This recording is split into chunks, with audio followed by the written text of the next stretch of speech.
This is the How Did We Get Here podcast. Actually, we don't know what the name of this podcast is going to be yet because we keep on changing our minds. But more importantly, I have a really good friend that's meeting with me today. And it's a pleasure to talk to people who inspire you, encourage you, and push you to be better just in life. People who see a spark in you that other people don't see.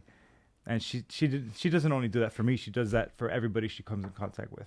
And I'm speaking from the heart, and I mean that. So I want to welcome the artist, Alejandra. Yay. So Alejandra, you want to go ahead and introduce yourself? Yes, my name is Alejandra Estefania, and I'm an artist, just like you just said. And I appreciate that, Adrian. That's everything. Why? Why is that everything to you? Oh, we're just getting right into it. Oh, yeah. No, for sure. So let me just tell you this. Right. It's pretty cool for me to sit here with anybody, right? And share stories. So I think this is cool to me because we're documenting a stage in both of our lives right now. Right. I mean, I'm hosting this, but really I'm a guest here, and I'm a guest in this little piece of your life.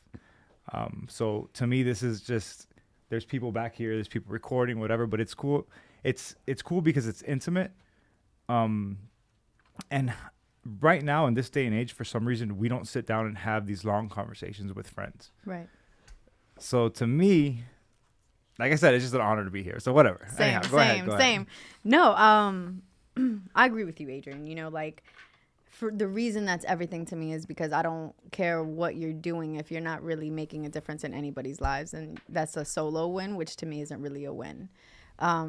So just the fact that our relationship has grown in so many ways, it's like become so complex over the years because of our missions and who we are and what we're trying to achieve, what we are achieving in this world, and then our personal connection through art. And then just, I think we just tend to naturally get along too. So, and I know that you're a leader in many ways, and I feel like that too. So the honor goes both ways, my friend. Awesome. Yes. So who are you and what are you trying to achieve?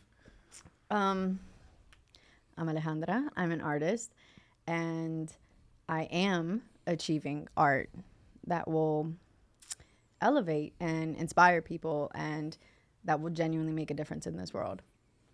I love that you went straight to, you skipped the trying, right? No, we ain't trying out here. Yeah, we ain't trying, we're doing, right? We're going to find a way, yes. Why? What is it? That's funny that you say that because a lot of people say, I'm going to try this, or I'm going to try that, or I might do this, or I might do that. So why does that make such a big difference to you? Why do you want to specify and say, no, I am doing? Because words are powerful. So when you say something, make sure that you're really thinking about what you're saying. So for me, if I put trying, it means that there's a chance I might not do it. And that's not where I'm at. I'm not trying to do anything. I'm actually doing it. And I'm not stopping until I accomplish those things. Okay. So tell me a little bit about what you're doing. What's going on right now today? We'll talk about what you've done. Right. But where are you at right now at this stage in life? Right now, this is honestly, and I think this is relevant or true if you're enjoying the process of whatever it is you're doing.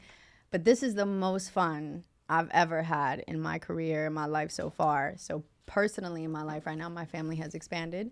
My fiance and his son, like, we have our own little family, so that just warms me up every day. Shout out to Mojo. Yeah, I love my Mojo. And Jaden, my family there. I recently brought in one of my best friends, my sister, Chrissy, as a business partner onto my company, which is huge, our company. I can't wait to build with her. My team is growing. We have Camila, who's a content creator, photographer, brilliant photographer and artist. Grecia, shout out to the homie. She's amazing. She's a producer, and she's a sister and a teammate. And so we are currently building American Passport, which is... There's so many things I want to say about it, but it's just, it's the most fun and the most exciting because it's the most impactful work. So let me ask you this, and before we talk about American Passport, I noticed that you're surrounding yourself with women. Oh, yeah. Yeah. And I think that's awesome. So why is that important to you? Well, because we got to be there for each other. We got to encourage each other. Like, men, I love men. Don't get me wrong. I love men. Yeah. Don't get me wrong. Like, I love, I love men, but... I'm a woman and I've had to break down a lot of doors. And so any door that I open, I always had the intention of how can I bring other women with me so that the door is already open. So it's important because somebody's got to do it. And I'm a woman and I'm going to do it. And so And the women that I'm doing this with are women that are breaking down their own doors.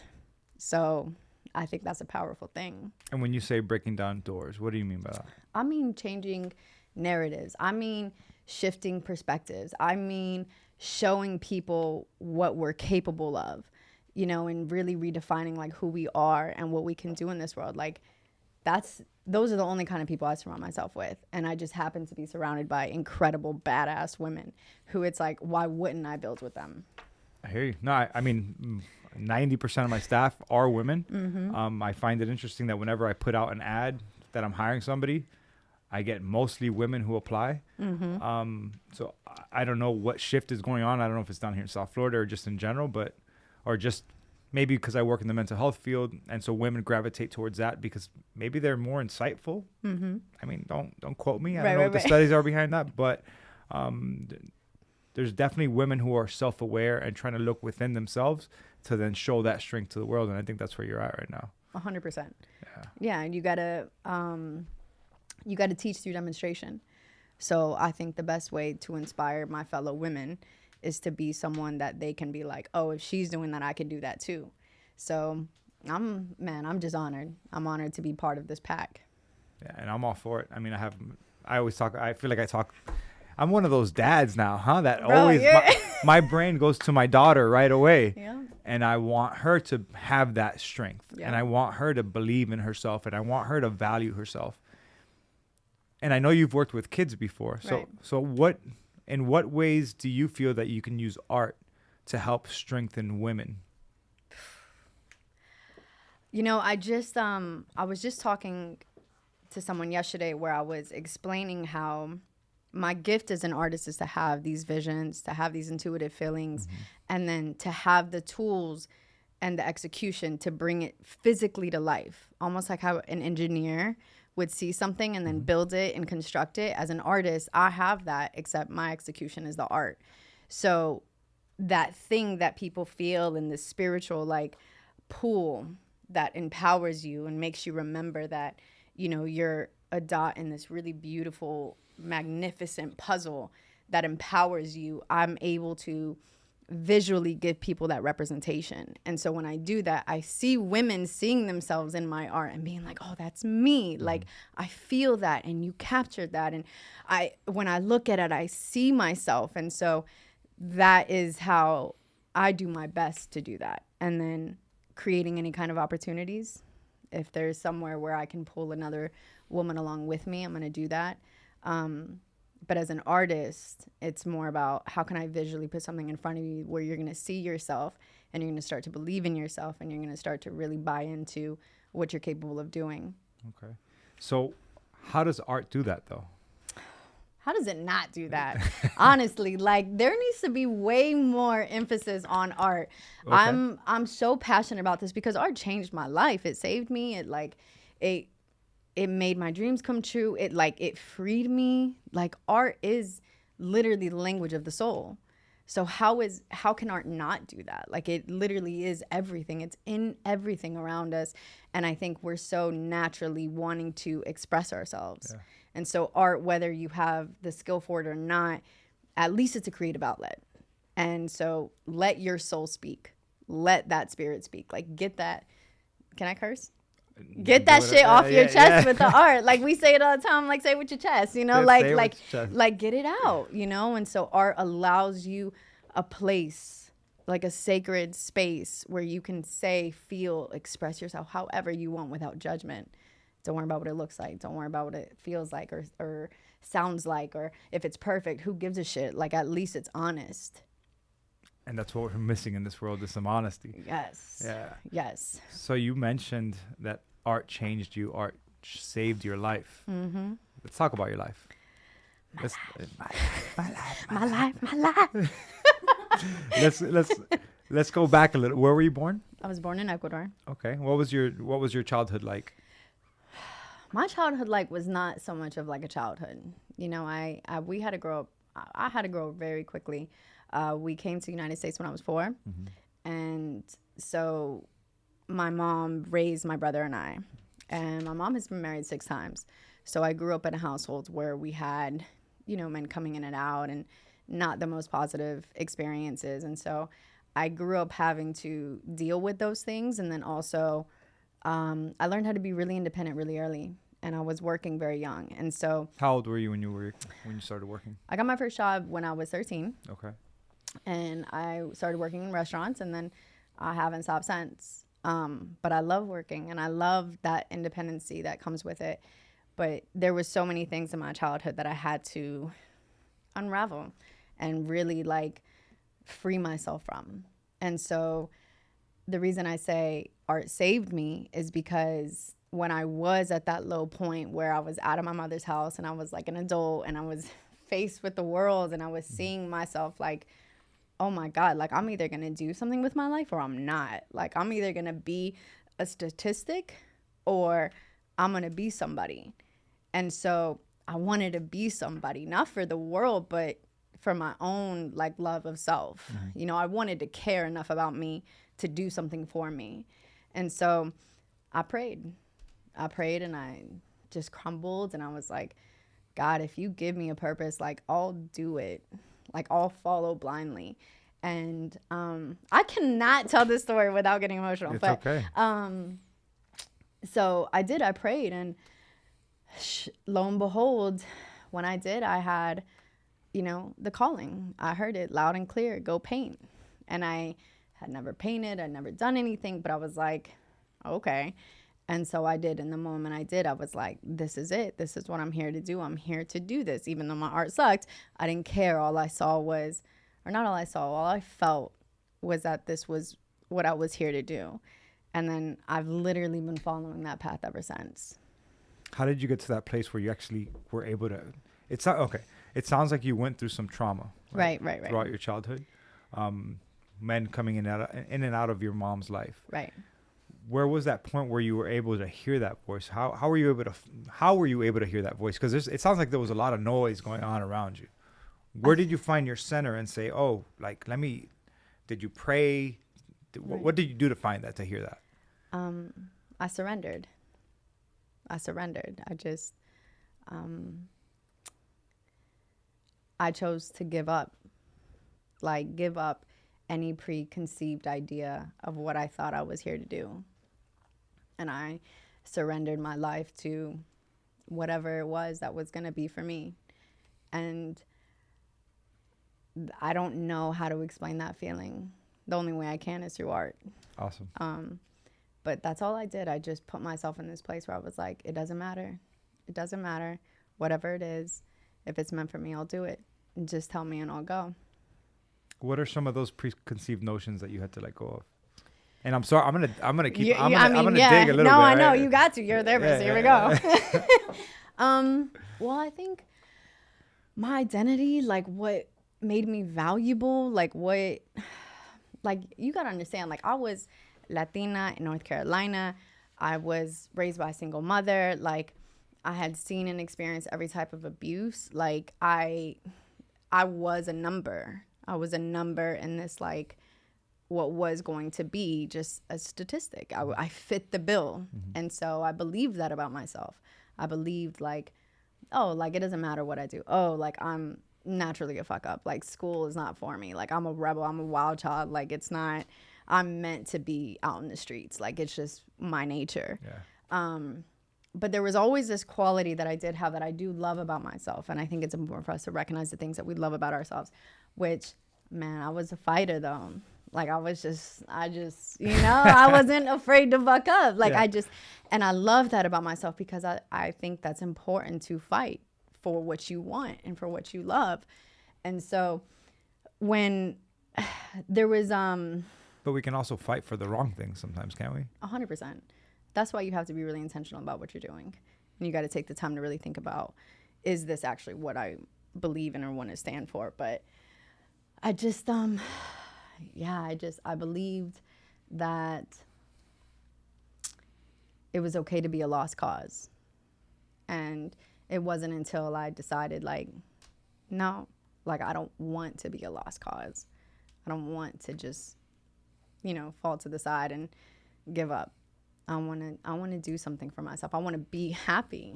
I want to actually live a life and look back and be like, yay. Like, like, yay. Like, I'm really, yeah, like, I'm proud of that. Like, I really gave that shit my all. Like, I wanted that feeling. Oh, and I could see it. I know you are giving it your all because I see your hustle and I see your drive. Who was somebody who helped you through that path? I know that you had a sense of spirituality and God and a voice that was speaking to you. But was there anybody that you were looking at and said, man, I want to emulate this person's life, or this person's guiding me the right way? Yes, I very distinctly. I mean, I've had angels all around the way. Like, man, like I say it all the time, like, we are each other's angels. Like, we think that angels are this like spiritual essence. Like, we are the angels. Like, we come in and out of people's lives and bless them. Oof. We do that all the time. Yeah.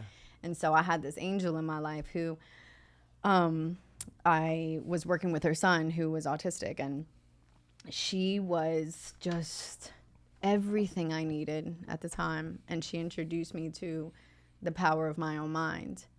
And so she would feed me books after books after books. And she was, to this day, one of the most brilliant women I've ever met.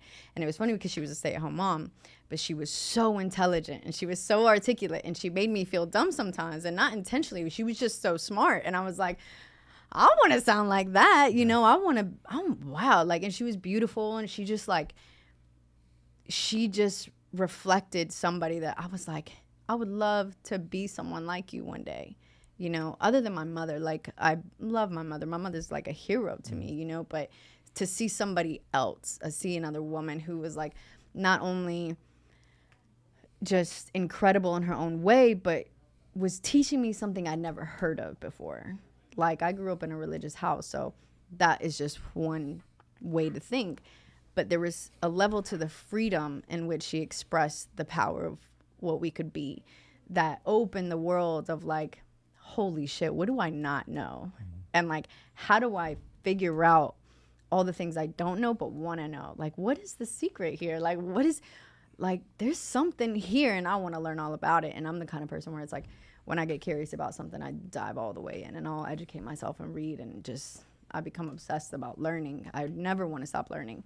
So she just fed me, you know. She fed me physically at a time where I was broke and didn't have money, and she actually physically fed me, but she fed my spirit, and she fed my mind in a way that I don't think anybody really had the capacity to at the time. And she was just able to reach me, and I could also come to her vulnerably about my life and what I was feeling without judgment. And so it was like this safe space with this incredible person who knew way more than me. And so when I applied to art school, she was the one that was like, you can do this. Wow. And when I was like drawing with chalk on the ground with her son, she was like, yo, you got something here. Like, you actually, like, when I packed up my car from North Carolina and drove to Miami with nothing, she was the last person to close that door and be like, go get it. What's her name? Linda. Okay. Well, thank you, Linda, for real. Yes. So you mentioned that you were taking care of her son. Yeah, he was autistic. Yeah. And how did that come about? So it's pretty mystical, like that whole that's why I'm curious. Because it was right around the time where I had prayed. Like, I was like, truth be told, I was so broke, and my weed dealer was like, you're too pretty to be broke. And he was like, you need to go down to that little spot over there and get yourself a little gig. And I was like, all right, because that's just where I was. Yeah. And so I had gone, and I walked in, and I was like, I don't want to be like a dancer, but I'll be like a bartender. Girl. Yeah, I'll be that, whatever. I got the job, and and it was dark, and it was like a Tuesday, like just, and when I walked in, it was really dark, and it smelled like cigarettes, and it just had that stench. Mm-hmm. And when I left and I got in my car, I broke down, and I was just like, what if my father could see me right now? Like, what if my mother knew where I was? Mm-hmm. Like, is this really who I'm going to be? Yeah. And that's the moment I no, like, I can't, I won't. And so I had found, I got the calling, I started painting, but I was like, I'm broke, so I need money. So, and I looked up some nannying positions to work for kids and babysitting and whatever. I was like, I could do that. Yeah. And that was easy. And so I had applied, and they accepted me, and they were like, so basically they presented you with the families, and they were like, there's this one family, but no one will work with them because their son is autistic. and they live an hour from you. And I was like, I don't care. I was like, no one will help them. Like, no one's work. I was like, I'm gonna do it. I was like, I'll go help them. I'll go be there. And so she set up the meeting and I went. And as soon as she opened the door, because she was this like Italian from New York, she was like, oh my God, thank God you're thin. And she was like, come on in. And like, and she was and I was thin because I was poor and I couldn't afford food. Oh my God. But it was like, she was like, oh, I just need someone who has the energy to keep up with my son. And then her son came home and he literally looked like he could be my little brother. And he walked right up to me and gave me a huge hug. And it was like, from that moment, I was part of their family up until I left for Miami. Wow. Yeah. So just pretty random, an hour away. But what's cool about that story is that that same heart that you had back then, despite everything you were going through. Right. It's what's carried you even to where you sit right now. Right. That's the fighter in me, the fighter for good. I fight for what I think is right. I fight to see more good in this world. And if it doesn't exist, I'll be it. It's that simple. I love being that. Like, I wouldn't want to be anything else. Yeah, because if you don't see the light in the world, you got to be that light, right? Right. Yeah. Like, it's pretty simple. So let's talk a little bit about your art. Obviously, it saved your life, right? Don't be looking at my questions, all right? I see you peeking. You cannot. I'll turn this paper over every time. I can't read it. All right, but good. It's just funny. I love the preparation. Yeah, no, I had to just brainstorm a little. I was like, what do I want to talk to Alejandra about, right? But for the beginning of the conversation, I let it free flow, and I could be nosy and dive deeper. But I was like, well, let's just move it on. Is there anything else that you wanted to talk about your childhood, North Carolina, or any aspect of your life that you feel is impactful? I think when we get to American Passport, a lot of that will come out. All right, cool. Awesome. So, yeah, you mentioned that art, right, is this thing that has healed you. Right. So how do you transition this thing that you find so powerful and so meaningful and then convert that now into something that's also monetary? Right. Because you can get lost in the sauce very easily, right? You can get lost in chasing after what do people want and what will people purchase, right, versus what is my vision, what is my purpose for this art, and how can it still heal me but then heal the people around me? Right. Well, like I said, like I always loved the streets, and the streets will teach you a thing or two.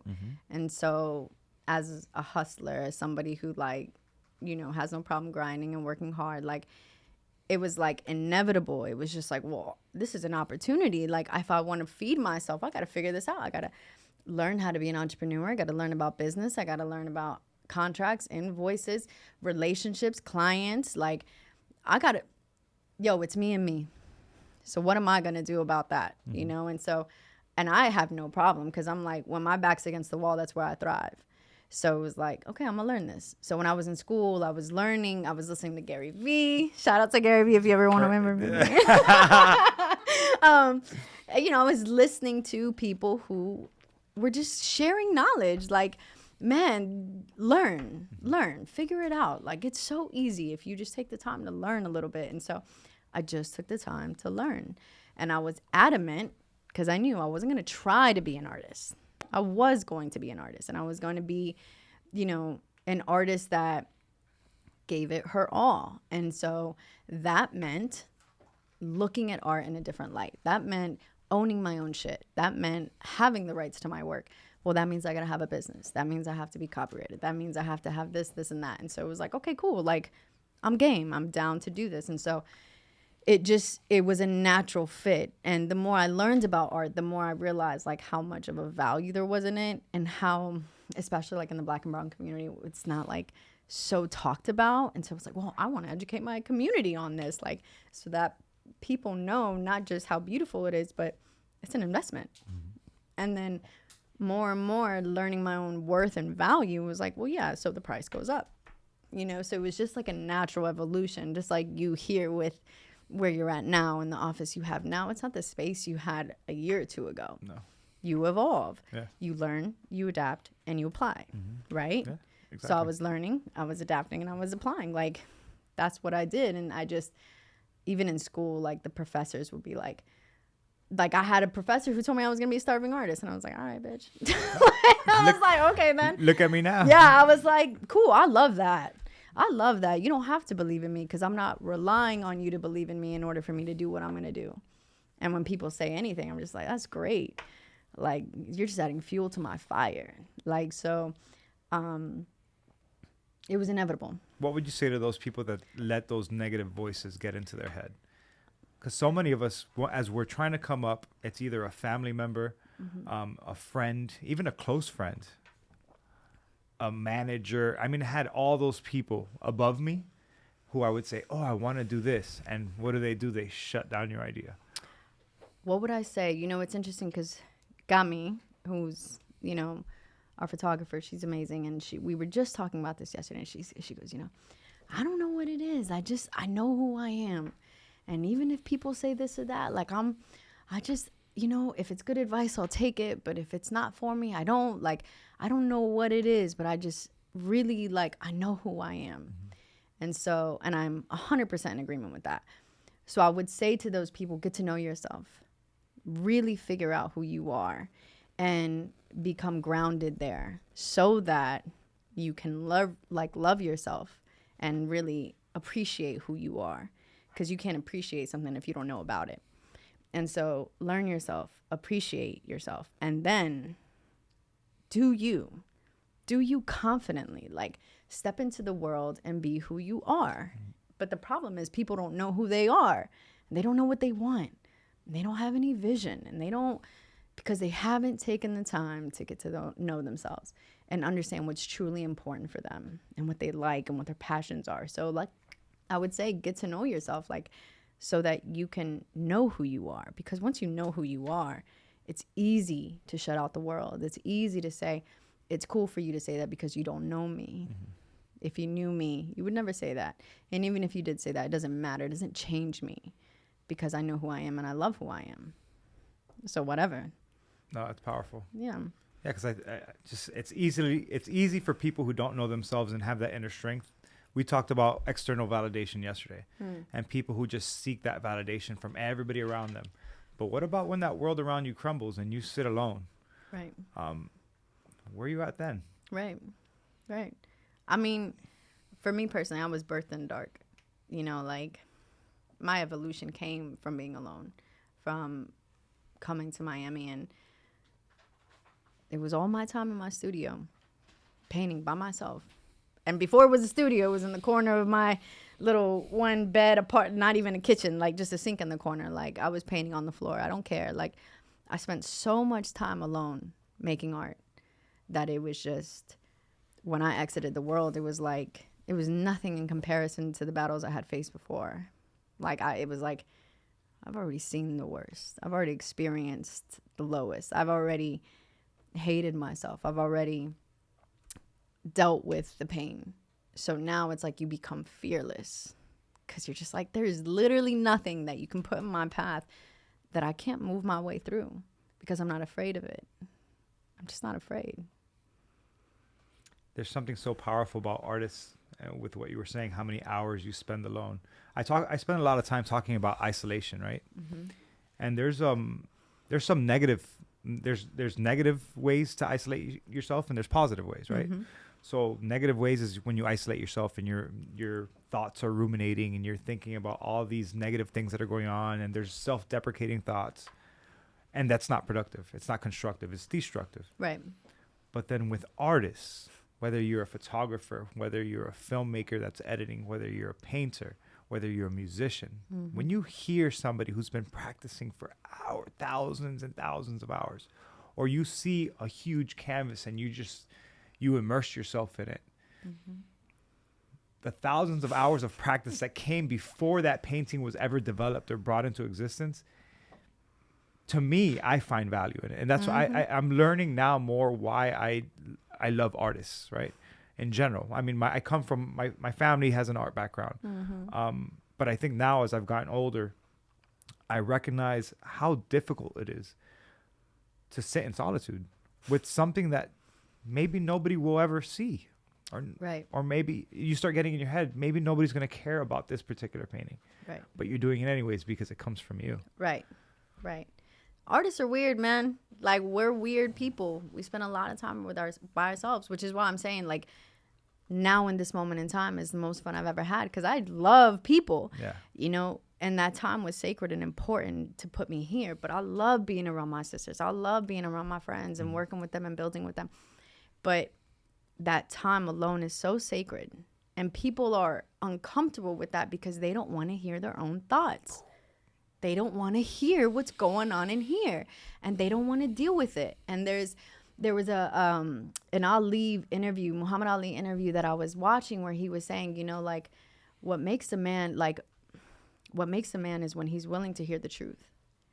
And, you know, when I hear man, I'm just like, okay, you talking about everybody. But, like, you know, okay, I appreciate it. But he's right, you know. And the thing is, people don't want to hear the truth in their own thoughts. They don't want to hear what they believe about themselves. They don't want to hear how they abuse themselves with their own words, with their own mentality. They're so afraid of that. And so they fill it with these noises and with these distractions and with these people. And it's like, yeah, but when you're ready to face that, it puts you in a powerful position because it means you can do something about it. It means you can change it.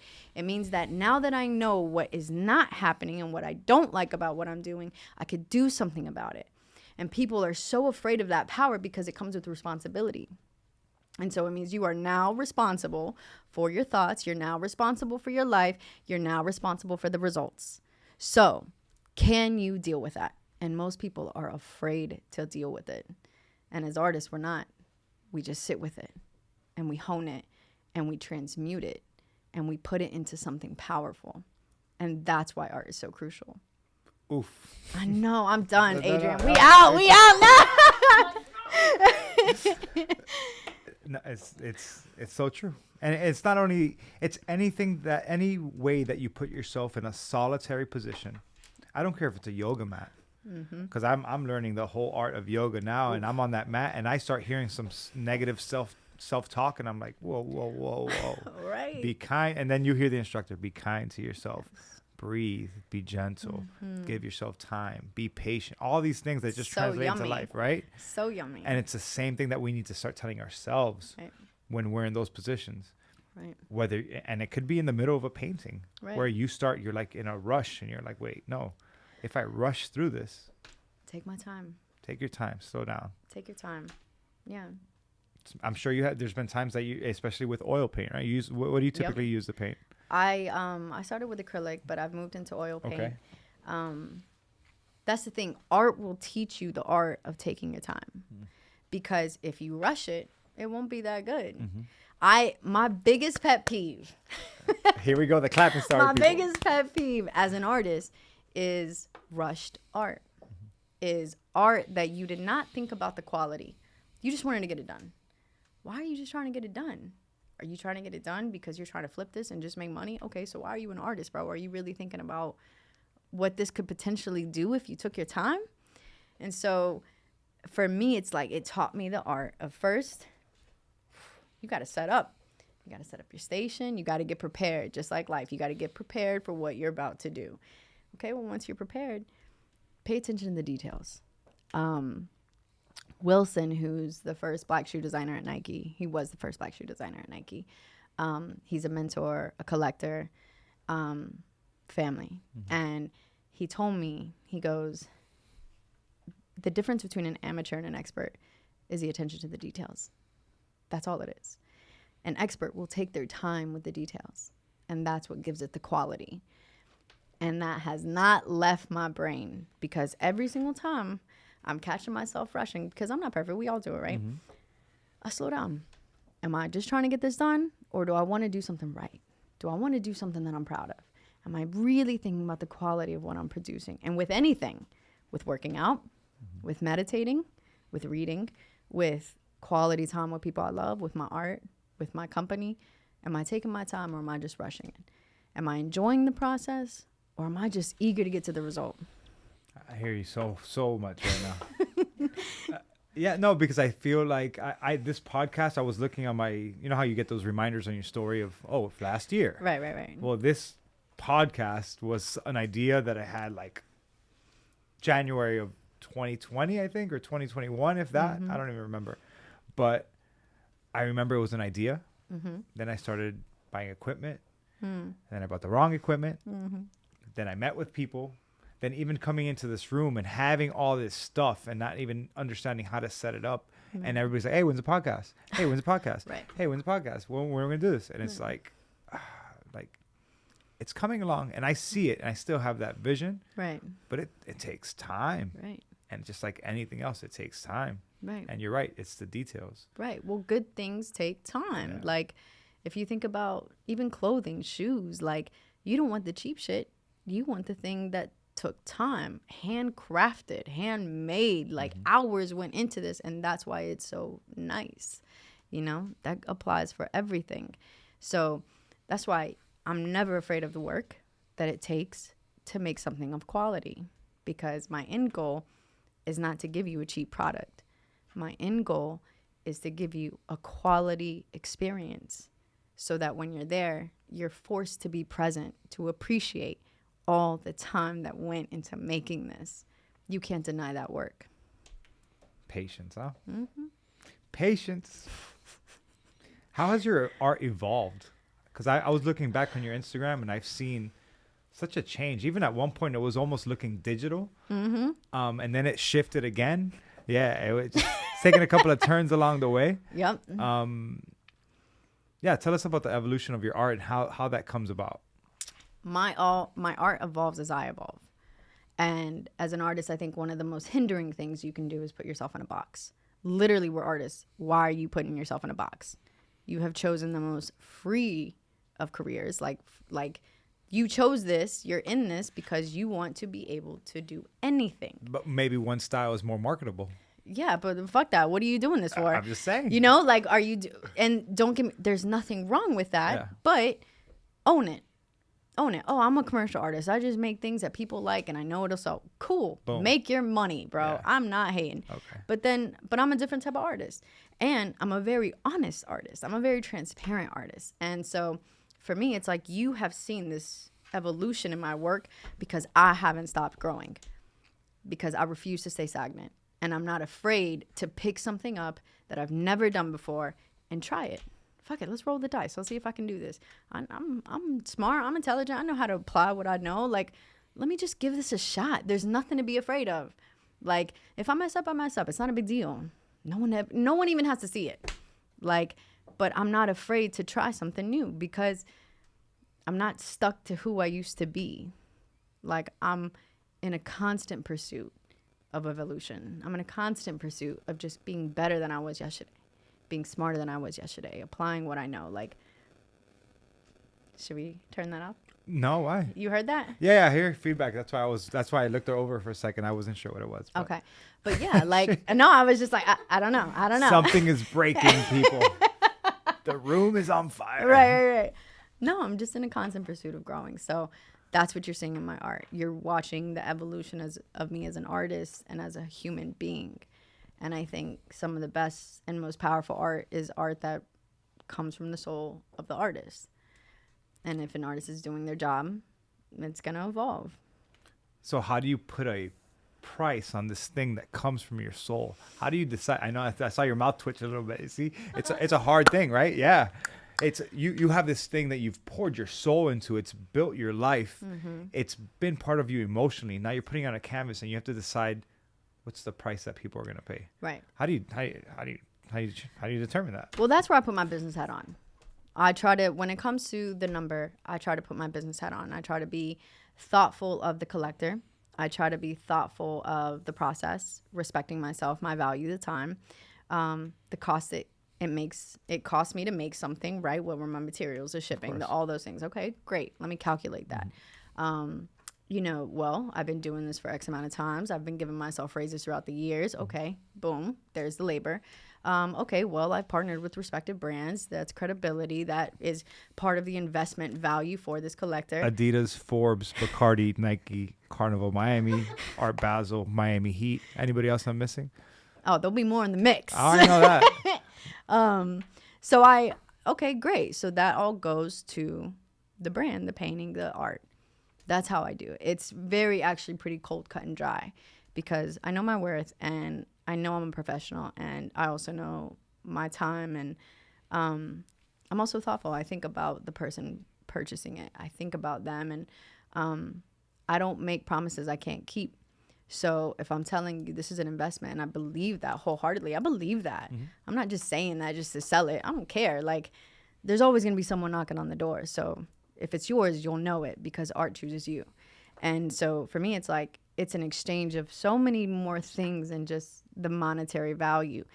You're a collector. I was just going to say, I've experienced everything you're saying. I've experienced because I met you, because I found you on Facebook. I went to your house. I met you in Mojo. I ended up wanting to purchase a particular piece, which then it kind of evolved in itself. Right. I said, well, you were like, well, I'll sell you a print. I was like, well, I like that print of Every Boy is a King. Check it out. It's dope. It's in my living room. Yeah. And no, I'm laughing because I love that piece. And I love that it's in your living room, but it didn't make the cut for the office. We need another one. We might need another one. And that was a limited edition, you see? It was. It's all right. It's gone up in value. So right, but I listened to you. You came in and you were like, that's what I'm saying. I'm thoughtful about my collections. You came in, you were like, well, I don't want it like this. I could see it like this. I listened to you. I care about that relationship. Yeah. And you sparked something that was amazing. Wait, let me tell that story real quick. So I went to your house. I met you in Mojo. We talked about the piece and you had the original. And the cost was more than I could afford at the time, honestly. It was probably more than I had in my bank account that day. Right. I was like, yeah, I can't do that. And you were like, oh, but I could sell you a print for this much. And I was like, damn. How about, is there any way you could make this print and use mixed media and put it onto the same plywood that you used to paint on the original? And you were just like, yeah, let me think about that. I'll get back to you. And next day you're like, yeah, I'm going to do that. Yeah. And you ended up making 5 of those. Yep. And you were like, yo, you gave me a business idea and I've actually sold them all. Now the piece that you bought originally has already gone up in value. Yep. So thank you. I have a piece. Don't be trying to come in my house. Right. But yeah, like that to me is exciting. That to me is, you got to, man, don't worry. The answers will come. Wait. Let me. Go ahead. Sorry. And then after that, which was cool, you're like, yo, you're a photographer. Your work is dope. You start flipping through Instagram. You found a picture and you were like, hey, do you mind if I use this photograph and I want to paint it? And I was like, I didn't believe in myself as a photographer. Photography was just a hobby. And you would just look at me and tell me, you are a photographer, Adrian. I was like, no, I just kind of dabble here and there. You're like, no, you have vision. You're a photographer. Right.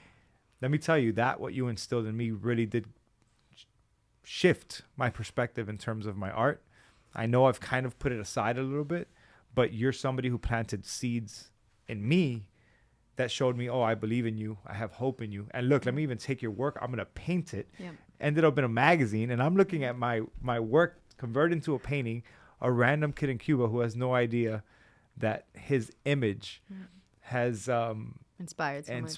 Not inspired me, inspired you. We got to go find that kid. We do. Yeah. We need to find that kid. But you're right. Yeah. And I know an artist when I see one. That's awesome. Why I'm never going to stop being in your ear. No, and I appreciate it. And that's when we walked in. I was like, hey, show her your photographs. Yeah. They're incredible. Like, I'm always going to be that voice. I have no problem challenging my people because I want you to be great. Yeah. And I want you to love what you do. And so I just say it. I say what I'm feeling about you. I don't hold back. And so I do believe in you, Adrian. I see the talent. To me, it's unparalleled. You have your own distinct style, just like Gami has her own distinct style as a photographer. Yeah. And you're both brilliant in different ways. Yeah. But what I love about what you do, my favorite thing about what you do is that when I see your photographs, you capture the emotion. You don't hide it. You put it right there in front of people so that they can't run away from it. And what's so great to me about that is because that ties into your other passion, which is people and therapy and helping and caring, and like you genuinely care. And it comes through in the art because you're making honest work. Ooh, I got goosebumps. Good. Go ahead and cry. You can let it No, out. I'm not going to cry here. I will talk about one time that I cried. So this is where the crying is the segue because not too long ago. Right, but you missed something there though. What did I miss? That you weren't just a collector. You became a friend. I was going to say that. I was going to say it wasn't just a collector because that one meeting, and even if I wouldn't have purchased that piece of art,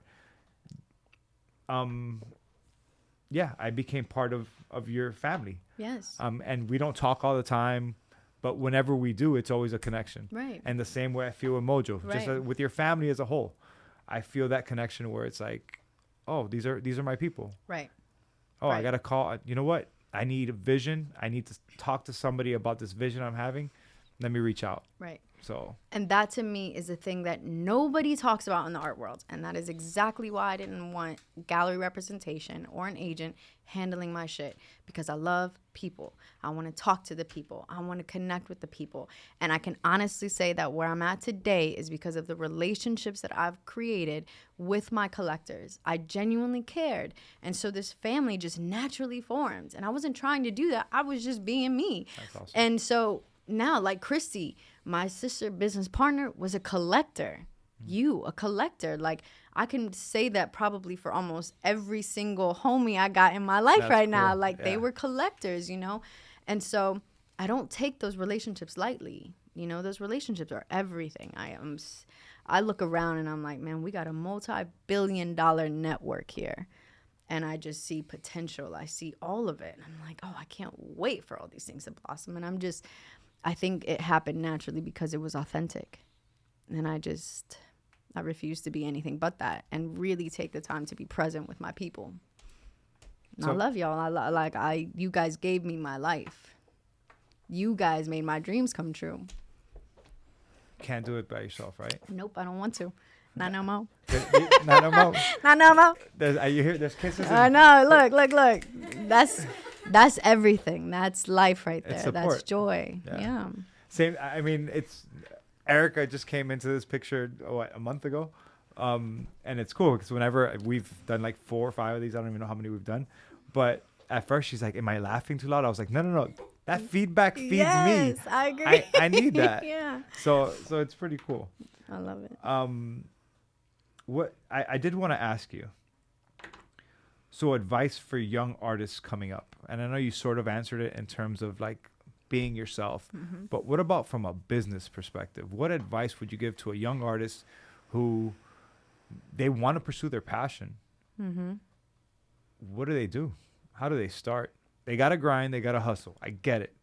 But maybe some specific things that they have to do, some steps that they should take along the way to help them just build a foundation for their art.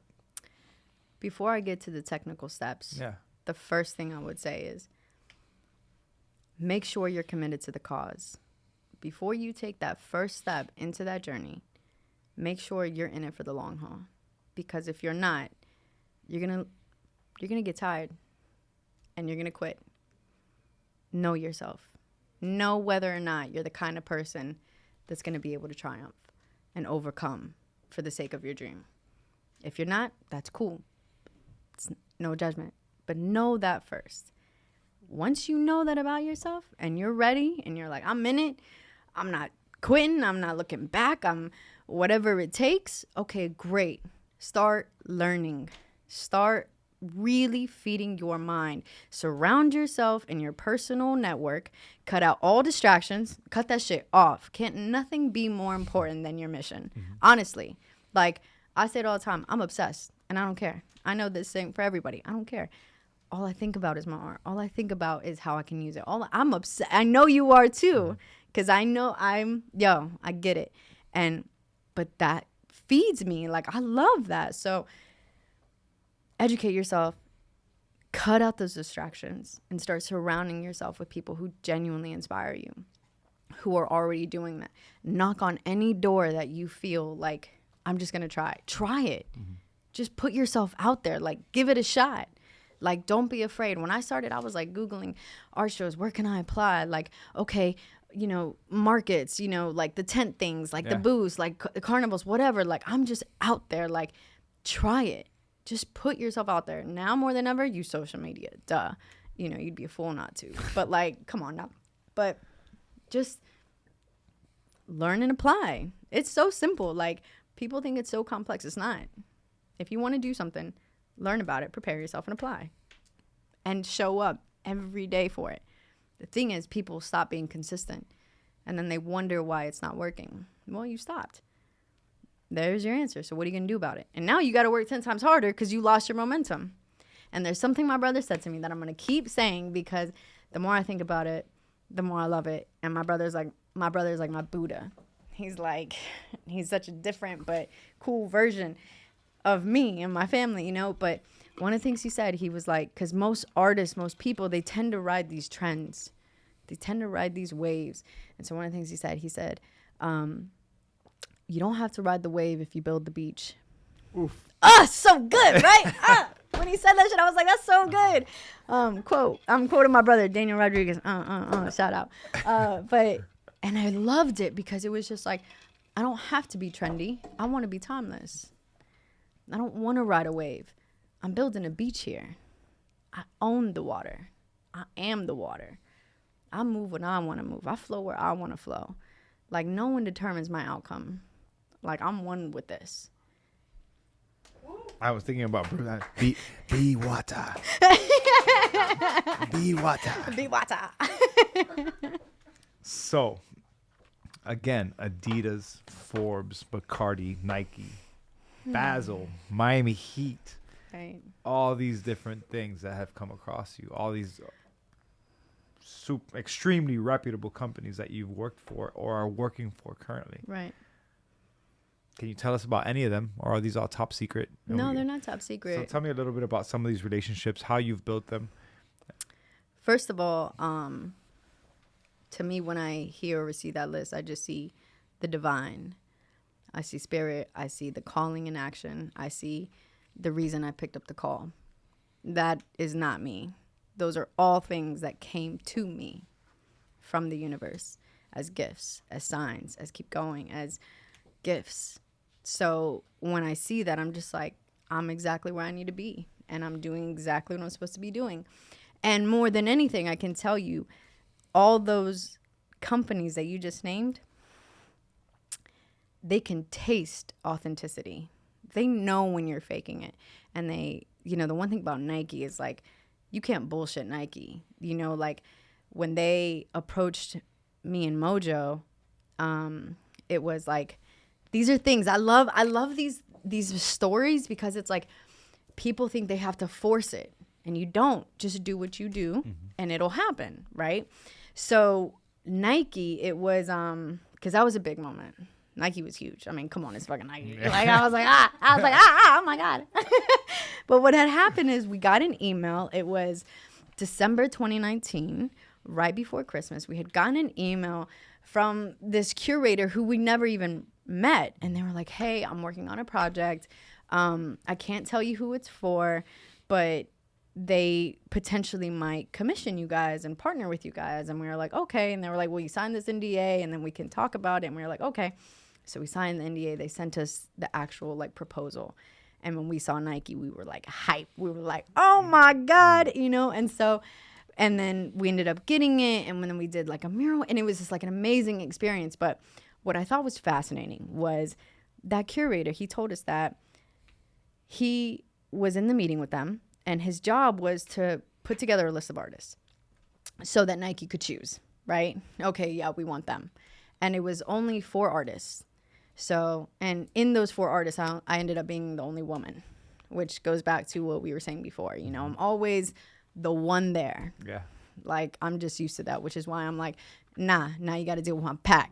My whole pack is here. You get what I'm saying? So, like, he said that when he presented us, he said, now, they're up and coming.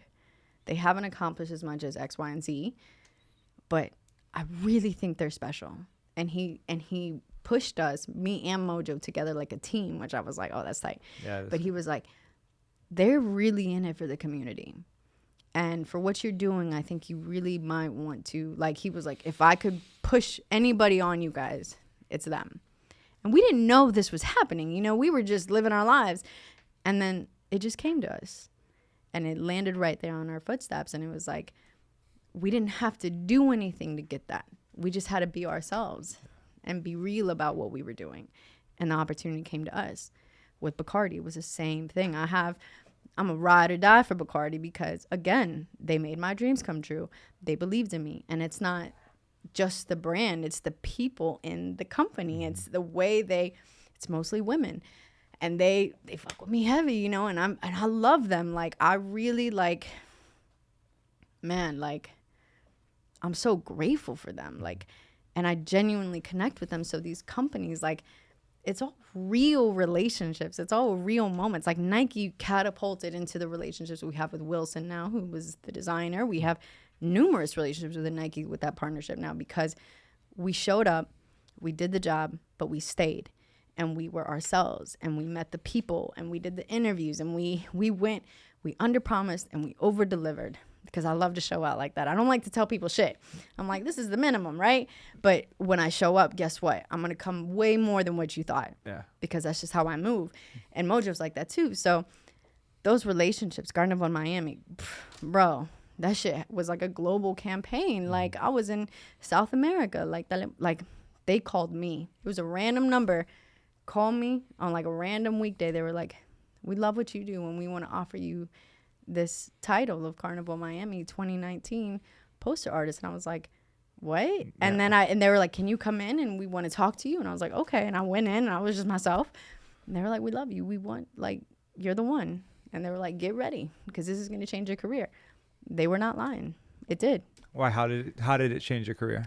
Well, it was like, it was all the interviews, the press. It was like, Carnival Miami is the largest Latin carnival in the United States. What? I'm turning around looking at her, because when I told them I wanted to get a tent for me, I was like, hey, let's get a tent. I think this is important. There's going to be a lot of people. And I'm hearing it. I didn't know how big it was. It's the largest Latin carnival in the United States. It's the largest Latino community. And I was like, what? And not to mention, they had it was mostly men that had ever been the poster artist, mostly Cubans. I was the first Ecuadorian to ever do it, and I was the fourth woman to ever do it. So for me, and guess what I painted? A woman. Awesome. The queen of Carnival. Yeah. Because I was like, you can't talk about our community unless you put a powerful Latina in the center. Like, let's go. And so it changed my life, because I was on Telemundo and all these different places. And, you know, I spoke about this the other day. It's not about those titles, the brands. People get so caught up in that. And I'm like, you don't even know, man. That's like a pebble in this entire picture, you know? Yeah. So, but again, the people that were in that community were incredible. The relationships I formed there, the message I was able to spread through it, like, it was like all of that. Those were just like the ribbons, you know? It's so beautiful. It's great. I'm honored. I'm grateful. But it's like, I get to really talk to people, and I get to connect, and I love people. So, like, all those are just, they're just stars in the sky, you know? Like, they're a part of it. There's just a part of it. And the thing about it too, though, I also believe that my name and what I'm building with my team holds just as much weight as any of them. I belong there. We're in the same place. If I wasn't, I wouldn't have been called. And so one day my company and what we build will mean just as much. And I know that. So don't forget about me, okay? No, I'd never. We're going together. I'll see you at the top. I'll see you at the top, right? You always say that, and I love that. Yes, you will. And I will high five you, and I'll hug you, and it'll be a celebration. We're already at the top. Absolutely. We're already doing it. I agree. I agree with that. I mean, I agree with everything you said, but what you just said, we're already at the top. I feel that way. Yeah. And I know that we're still grinding and hustling, but I feel like I'm coming in here and I'm talking to people. Right. And my business is running, and I have amazing people I'm putting around me. And I'm making mistakes and I'm learning, but I'm winning. You already won. Yeah. Yeah. And I think people miss that. Yep. You know, there's so much right now. There's so much talk about enjoy the journey, enjoy the journey, enjoy. You know what? Enjoy the fucking journey. Enjoy the journey, because, look, I've worked in pediatric ICU. I've worked on the streets with the homeless. I've worked in nursing homes and seen people at the end of their lives.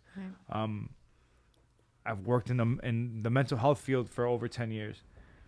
And my God, has it taught me about life. Right. And has it taught me about this journey and how it could be shut out. Right. I've heard mothers crying at 3 a.m. saying, I'm not supposed to bury my baby. My baby's supposed to bury me. Yeah. And I was like 23 at the time. And those things have shaped me and have shaped my mentality to realize, like, I got to go for it. Right. And I got to put the right people around me who support me, encourage me, love me through it, even despite all the fucking up that I'm going to do. Right. But I think a lot of people miss that. Yep. And a lot of people try to live for the people around them without knowing what they want to live for themselves. Right. Right. And I'm learning that. I'm 38. I'm learning that now. I'm really, not that I'm learning it. I probably knew it, but I'm living it now.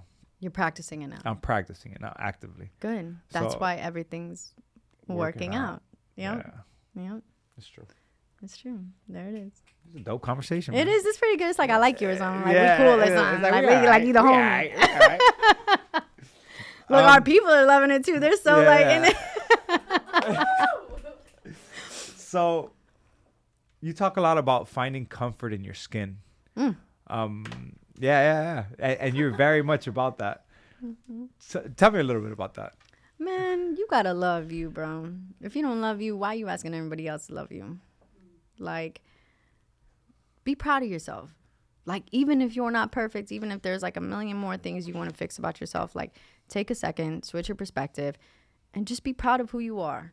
Even if it's not the most incredible person at the time. Like, you have to take that time. Like, if I'm not comfortable in my skin, I'm not going to enjoy my life. You got to, honestly, it was the 4 agreements. The 4 agreements, bro. What are the 4 agreements? Let's hear it. Oh, shit. Okay, the 4 agreements, they're not, okay, never assume. No, never assume. Hold on, I got. Okay, be impeccable with your words. Okay. Never assume. Don't take things personally. And do your best. And I love that. And especially when I landed on be impeccable with your words, I had a huge realization because I realized even when I'm like, oh, damn, I'm so stupid. Let me fix that. Oh, shit, I shouldn't have done that. Da, da, da. And I started hearing myself and I was like, yo, what am I saying to myself? And I was like, I'm low-key abusing myself. Mm-hmm. Waking up, oh, I don't feel cute today. Oh, man, I need to do this. Oh, man, it's like, I don't know me gusta. Like, yo, like those little things that we say to ourselves. And it was just like, I got to work on that, man. Let me do something about that because I want to be my biggest cheerleader. So whatever I got to do, I'm going to figure that out because, like, I want to love me. Like, I really want to enjoy myself. That's why I'm not afraid to be alone or anything because it's like I know how to be alone. I love my own company. And that way, that makes me a battery charger, man. When I enter the world and I'm... a battery charger. You get what I'm saying? Like, because when I come out, I want to be there. And I love my own energy, which is why I can add to yours. Yeah. The problem is that people don't do that for themselves, and then they go out into the world and they expect you to charge them. Man, I ain't got time for that. I've already spent so much time doing that for other people. No, I can't do that for you. You got to do it for you, and you can, which is why I tell people that. Like, yo, I love planting seeds. Now water it. That's on you to do. Yeah. I can't do nothing else. And so I say that and I preach that because I'm like, I can't do the work for you. You know this. You sit with clients all the time, or you used to, you used to spend a lot more time one-on-one with people. And I'm sure you noticed people want you to give them the answers and to make it easier for them and to, do the work with them. And it's like, nah, because I'm not going to be with you every step of the way. I can give you tools. Mm-hmm. I can share with you my experiences. But at the end of the day, you are responsible for you and how you feel in your skin. Mm-hmm. And I really hope you learn to love it because once you love it, man, the sky's the limit. You could do anything. Absolutely. And that goes the same for a therapist, a trainer, or whoever you're seeking to be your mentor. That person might spend 1 hour with you, but there's 23 more hours in that day. Right. There's so many more hours in that week. So you can't depend on that 1 hour to give you all this life. No. They're going to plant seeds. Like you said, they're going to give you skills and tools and coping mechanisms and strategies. But it's up to you to implement all those things and be about action. Right. Action. Well, you can lead the horse to water, right? Yeah, but you can't force them to drink. No, that's on them. Yep. I'm going to read something to you. Uh-oh. Take my picture. I like to remember this moment, this feeling of being a natural woman, hair loose, shirt torn and tied, shorts that hug my hips, reminding me I'm grown now, skin smelling like soap and my mother's cocoa butter, imperfections perfectly resting on my bones, telling me, let this beauty shine. My spirit feels whole here, feels like God and me and her have all come together to become this woman. I can't explain why I feel so sure of everything. All I know is my mother and father gave birth to a confident woman with a nourished soul.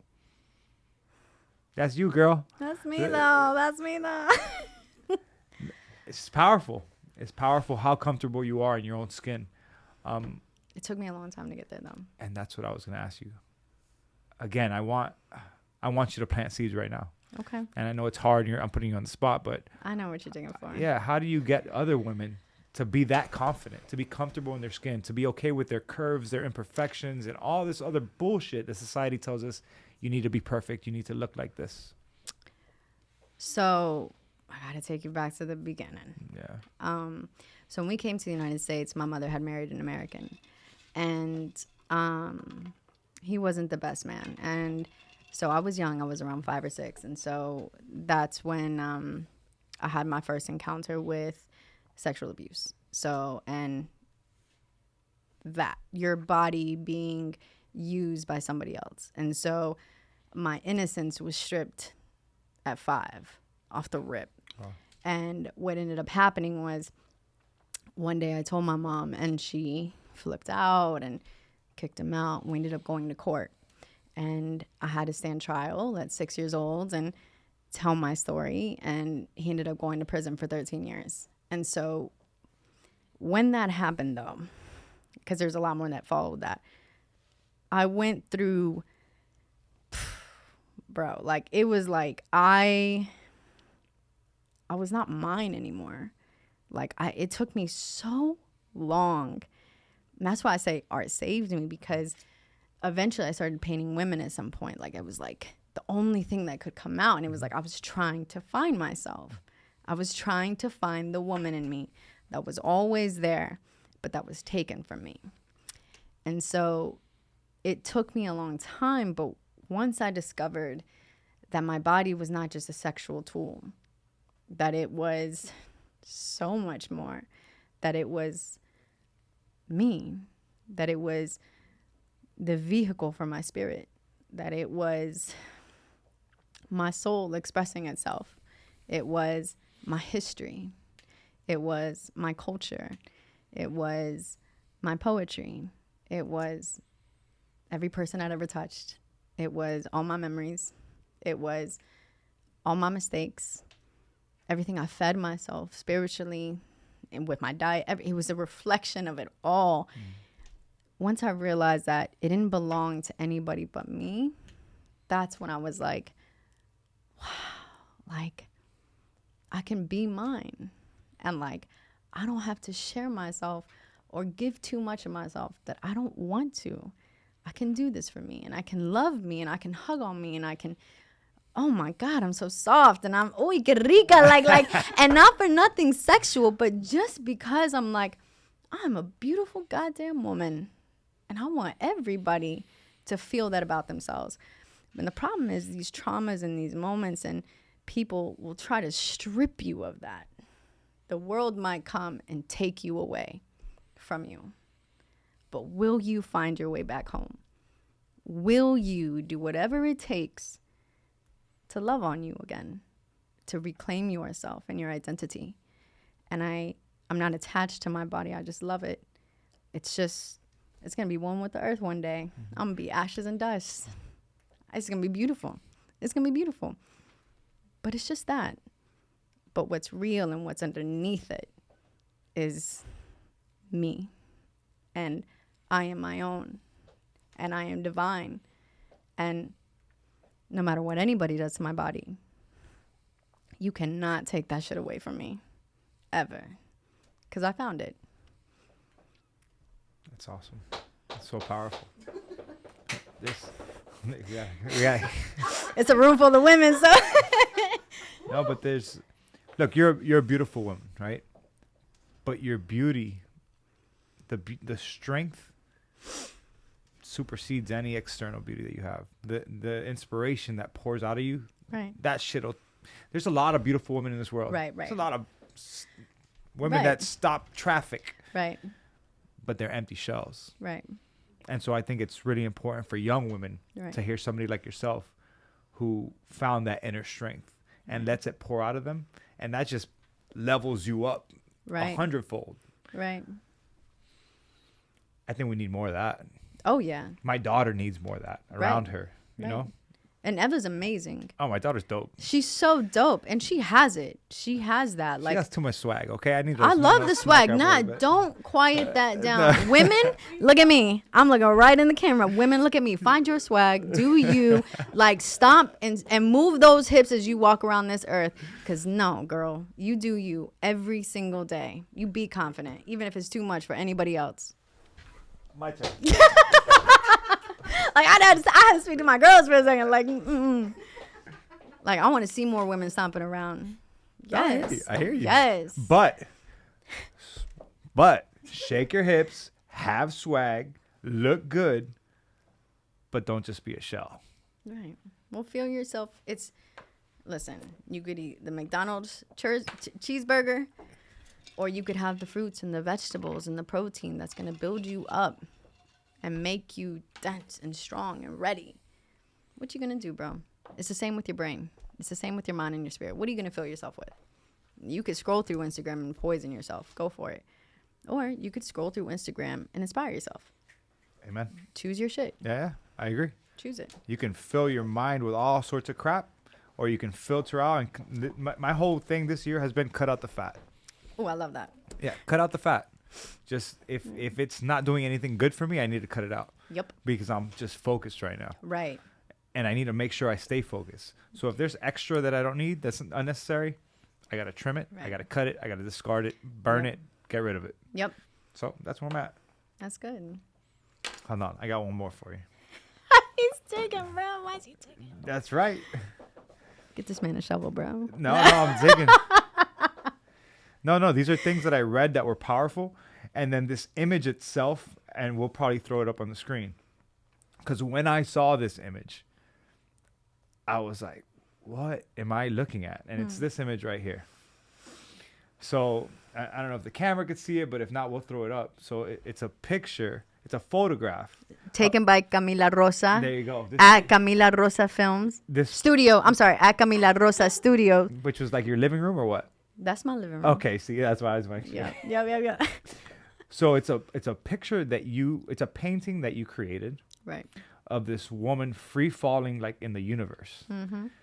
And or she could either be free falling, or she could be floating, or she could be elevating, or levitating. That bitch is ascending. She's ascending, right? And then it's you in almost the same pose. The lighting is dope, but the meaning behind the picture is beautiful, stunning, Right. for real. I mean it. Because this one I remember stopped me, and I was like, wow, because it was so much. Because I was like, wait, because this is the artist imitating her art, or is The art imitating her. the artist, Right. And then it's a photograph of it, so it creates more art. And I was just like, what the hell is going on here? It's like Inception, right? I was just thinking that. So it says, when you put love at the center of your life, it reflects in everything. I've entered a phase in my life where love is the only thing allowed to pull me. And my faith in the power of that has created an entire new way of thinking. I have complete faith in God to always take care of my spirit and lead me in the right direction. Faith in myself to become the entirety of who I came to this earth to be. Faith in the limitless beauty this universe has to offer all of us. We are in the center. Reflect. Be what you want in this world. We attract what we are, and that will always be true. So dig. Dig until you reach the center of your love nest and make yourself at home there. Let that reflect in your life and breathe more faith into your thoughts. It's where the magic is. I don't even remember writing that. I'm like, yo, that shit is hot. That shit is so hot. Where's she at? Who wrote that? It's just, and so people on Instagram, I actually do read the captions, unlike most people. And there's some powerful stuff in there. Yeah. But anyhow, so I'll stop because, I don't want to blow up your head too much. No, I'm just kidding. You're dope. You're dope and you know it. So I it's cool. appreciate that, Adrian. Yeah, I know. So yeah. Anyhow, Let me tell you about that, though. tell me about it. Yeah. Okay. So wait, is that the art? Are the artists imitating the art? What is that? Man, which came first, the chicken or the egg? Exactly. Like, art is life. Life is art. Like, yo, when are we going to stop playing like that's not true? That's why art is so crucial. It's so important. Like, it is the way we express ourselves. And I'm going to say, and it's healing. It's healing. It's so important. Like, that painting, the pose, the photo, the woman who took it, the story, the thought, the path that led it. Like, so that is a reflection of American Passport. That is me ascending into a new calling. That is me knowing way more now than I did when I was 19, when I first got the call for painting. But I got the call for American Passport instead in 2020 at 30. Was that 30, 31? Damn, I don't even know how long that was. I'm 32, so I was 30. When that call came, that was my only choice. It was to close my eyes and just go. I could not. It took over my entire spirit. It was like, it was so loud. There was no volume button. I didn't have a choice. It was that. And I had no choice but to do whatever I needed to do in my own spirit to have perfect faith, because that is what the painting is called. It's called perfect faith, meaning no matter what, meaning flawless, meaning I'm not wavering on this. I'm not trying. It's inevitable. It's already done. It's already done. Like, do I have that much faith in it? Because what it's going to bring out of me, what it's going to force me to do as an artist, as a woman, as a human being, requires perfect faith. Because the project, the vision, the art is not just for me. It's for an entire community. So if you're leading something like that, you have to have perfect faith. Because if I doubt it, nobody would believe in it. And I refuse to doubt it. I will not. What? We are out here. Mm-hmm. We are doing it. This is applied effort day in and day out. And this shit is inevitable, and this shit's going to change the world. What is American Passport? Because you just went off on a tangent. I did. I be going on my tangent. But I need a little bit more tequila. You go ahead. You can pour yourself some. Please, go for it. Elevator music, please. So I'll while you do that, let me tell a quick story about American Passport, and I'll let you do the rest.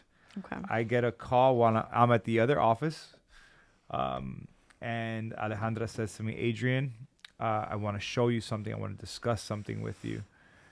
And let me just tell you about this idea. And I'm not even going to discuss what the idea is. I'm going to let you go ahead and say what you want to say about it. But you sat me down in Graciano's Market in Coral Gables, and we're sitting there, and I'm like, cool, let's listen. And you start showing me a deck, which is basically just it's an illustration of this idea that you had of what you wanted to create and bring into the world.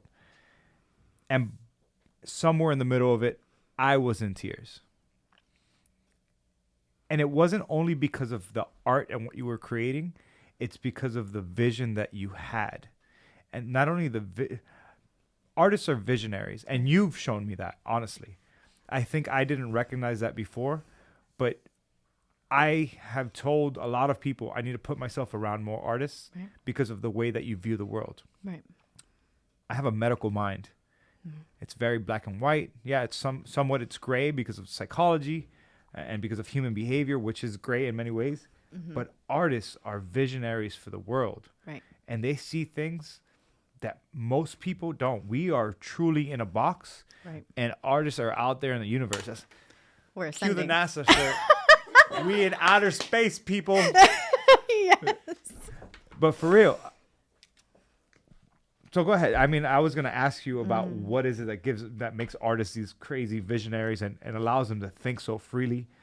And it's not mushrooms or psilocybin, people. It's a little bit of that. Wait, let's be real, though.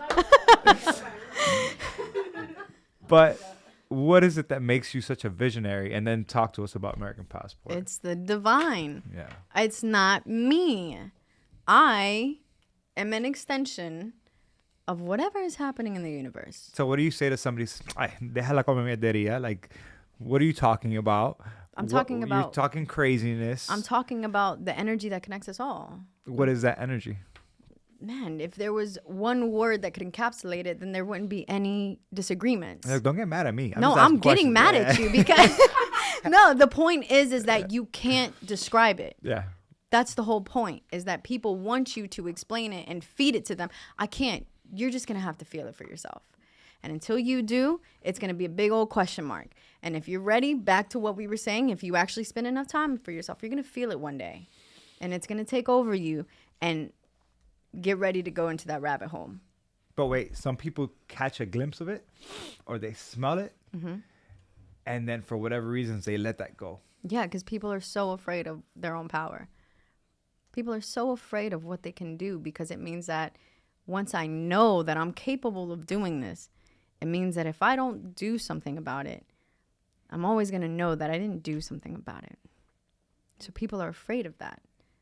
I ain't afraid of that. I love that shit. That's what I came here to do. I change my bio all the time on Instagram, but I wrote one day, I was like, this art is what I came here to do. Sound like Jay-Z. I came, I saw and conquered. Yo, allow me to reintroduce myself. Like it's, you know what I mean? Like, this is what I'm here to do. So awesome. American passport. Yes, please, American passport. So, okay, so 2020. So we got the time, right? Okay, so, and I've been wanting to tell this story publicly, and I'm so excited to tell it. Are we good? I don't know. I'm making sure it's recording because sometimes you hit the button and it Adrian just kicked me under the table. He was like, "Yo, we're done here." No, I'm just kidding. He didn't do that.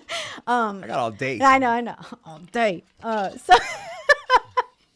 So okay, so 2020. I don't know if anybody remembers that year, but. Insignificant. Right. So, we all spent time away from our family. Mm-hmm. And so, near like November, because Miami reopened and whatever. So I had spent some time with my father. And my father was in and out of my life a lot. He had come to the United States after my mother had come, but he resided in Miami. And I didn't get to see him a lot. And so I had this like resentment towards him. And plus my relationship with men wasn't all that great. And all the daddy issues, like, yo, if they were there, I had them, right? And so with my father, I've always had this like back and forth. And my father's a preacher, a pastor, which at some point in my life made my relationship with God very complicated. Mm-hmm. So it was like a very, it was a thing for me. So near the end of 2020, November 2020, if I'm being exact, my father and I had a heart-to-heart. And he walked me through his immigrant journey. And he told me how the reason he didn't come to see me as often as he wanted to was because he didn't have papers and he couldn't drive and he didn't have a license and he was terrified of being deported because as long as he was in Miami, he could guarantee, well, her mom will bring them here and I'll be able to see them and spend time with them.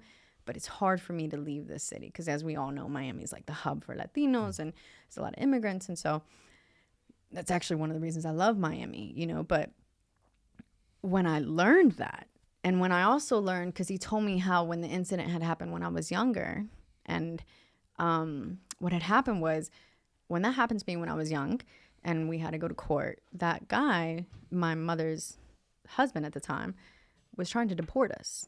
And so what happened during that time, not only did it's such a crazy story, but he was trying to deport us. And what ended up happening was because my father's very religious and my mother was very religious. And so they were praying and doing their things. But my mother's a hustler. So she was writing to the senator, to the president, to everybody kind of like, hey, help us because we're about to get deported and we don't know what to do. And so right before we were about to leave to go back to Ecuador, my father calls my mom and he goes, they just came out with a law that says if you've been a victim of an American, you have a right to stay. And so because of that, we were granted a green card for 10 years and we were able to stay in the country, which was inevitably what let us become citizens. And so for me, I had this, feeling of like, I'm literally the reason my families are American. Mm-hmm. It was because of what I went through that freed my family. Yeah. And then hearing my father talk about, I couldn't see you because of this and I wanted to, but I was an immigrant. I didn't have anything. And it was like, like that scene in the movie where the light is like, like it was like that. Like I was just like, oh my God, like I've held on to this for so long. And the truth is I just didn't understand. And that's the power of storytelling. When people share their stories with you candidly and honestly, you understand. And then there's empathy. And then there's forgiveness. And then there's, oh my God, now you're free of it. And so that happened with my father. And then right after that, it was like, just like the painting call, American Passport came whispering in. And I saw it, and it was like this whole vision of like this art experience and this film and Latinos and the immigrant journey, but like celebrating it and honoring it and just being like, look at what we've done. We've come to this country with nothing. We've gone through the most incredible hardships, and we're free. Not free because we have our passport, not free because we're citizens. We're free here. We're free in the mind. We're free in the spirit. We have freed each other. Mm-hmm. And can we celebrate that? Can we honor each other? And I knew it was huge. I knew it was like, this is going to be the greatest work of art that I could have ever partaken in. And am I bold enough to stand in the center? Am I fearless enough to give this everything I have? Am I daring enough to put my paintbrush down because it's just not loud enough? I need something where people are standing in the art. I need them to hear it. I need them to taste it. I need them to feel it. I need them to be surrounded by themselves, because it was like, I don't want to hire models. I don't want to hire nobody, no actors. I want real people. I want families. I want abuelitos, las tías, like your brother, your cousin. I want to hear you talking to the people in the experience, giving them words of encouragement. Tell people your story. How do we combine this? How do we make this like compilation of experiences that really encapsulates everything we've done here and how we got here? Like, I'm an immigrant. I'm a Latina. I'm a woman. And I'm an artist. And I'm a damn good visionary because I allow spirit to move through me. And so the call came. I went to North Carolina. And I wrote. I went back to the mountain that we lived in when we first came to the United States. I was miles away from the house where it all happened. I visited, I faced it. I was just there. I allowed myself to like, okay, because I won't have the courage to tell other people, hey, share your story, if I won't share mine. I have to get it off my chest, like I got to get this shit out, because the story becomes the universe is when you let it out. You don't have to hold that weight. Let it go. Breathe it out. Let the shame, the guilt, lo que sea, like shake it off. Shake it off. We're in this together. And so I did that. And I wrote and I wrote and I wrote. And I tried to get all my ideas together for this art. And then I started picking up the phone. And I started calling all the people that my spirit told me to call. And lo and behold, because that was November 2020, we found the producer, we have the leading team, it's women, we have the vision. The deck is like so much more gangster now, because when you saw it, I was like trying to encapsulate this huge thing. And so because of this amazing team that, is here now, like we were able to really like get it right. That's awesome. And now we're at the point where, like, it's about to go down. Like, we did it. Like, we're at the finish line of the first chapter and about to just crush the second one. And so I'm so excited, because it's like, this is everything. This is my people. This is my family. This is my story. This is my life. This is the art. This is the mission. And I realized when American Passport started happening, it was never about painting. Damn, it wasn't even about the paintings. Like, the paintings was just the call that I was ready for at the time. Because there's no way I would have been able to make American Passport when I was 19. Mm-hmm. I could make it at 30. I could make it as a woman I am today, though, with the knowledge, with the resources, with the relationships, with the tools, with the vision, with the applied knowledge. Like, oh, yeah, it's game on now. Like, because now I can actually accomplish this. And so that's the divine timing. And so it's amazing because, the first story I collected was obviously my father's, and then I got my mom's, and it was like, you know, okay, all this inspiration. But my father said to me, and we got so much closer. Like, when I tell you that it healed our relationship. This project healed your relationship with your father. That conversation healed it. Wow. And since then, it's just gotten tighter and tighter and tighter. And he, a few months ago, he was staying with me, and he goes, do you know how many people are praying for this? Do you know how many people are praying for this project to go well? He said, if only you knew. And I was like, oh, I know. I was like, I can feel it. I can feel it in every moment. And so this is for my people. It's for the Latino community. American Passport is an immersive museum and film experience celebrating the Hispanic immigrant cultura, courage, and faith. Beautiful, beautiful, beautiful. Let me ask you this. What was it about the conversation with your dad that helped it heal? I'm going to get back to American Passport, but I want to understand that because I think that's so important that through this project you found healing with your dad. Right. It was the untold story that I had never heard. I'd only ever seen him through my own lens, through my mother's lens, through my brother's lens. I had never heard his story from his perspective. And when I heard his story from his perspective, I understood him as a human being, which created empathy, which, you know, led to all those other things. But it was like, I just listened to him. Sometimes the easiest, most important thing you can do is just listen to somebody. Stop trying to talk over them. Like, try to understand this person. Like, walk a mile in their shoes. Fucking walk 100, you know? Like, we all need that. Like, I'm grateful to even tell you right now these stories. I've never told anybody these stories publicly, you know? Like, I've said it to my homies, my friends, my family, like, but I'll never, like, publicly, you know? I feel ready now. Because that was the fuel, my fire for so long. And now I'm like, y'all can have that. I want you to have that fire for you because I'm fueled by love now. Yeah. You know, but it was just listening to him, giving him a chance to say something he's probably been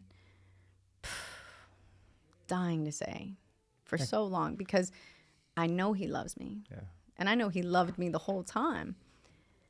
But actions for me speak louder than words. And so the lack of action made me think that there was no love there. And so once I understood, it was like, I forgive you and I understand and I love you. And man, well, we have the rest of our lives now. And he had just become a citizen. He had literally just, like, weeks before that, become a citizen. So now he can have his American passport. Right. Yeah. That's awesome.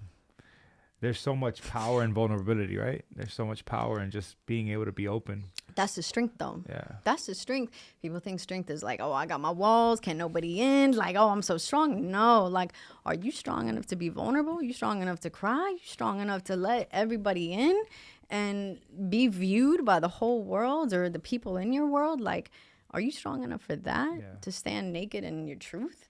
Because that's everything. That's real strength right there. Like, that's the sauce. I agree. Yeah. It's fun. No, you're talking and I'm listening to myself almost. Good. Because I want people to disarm themselves. People do want to close themselves up and put themselves in the shell and pretend to be strong, male or female. Right. And they don't. I think it's fear of judgment. Right. There's shame. Right.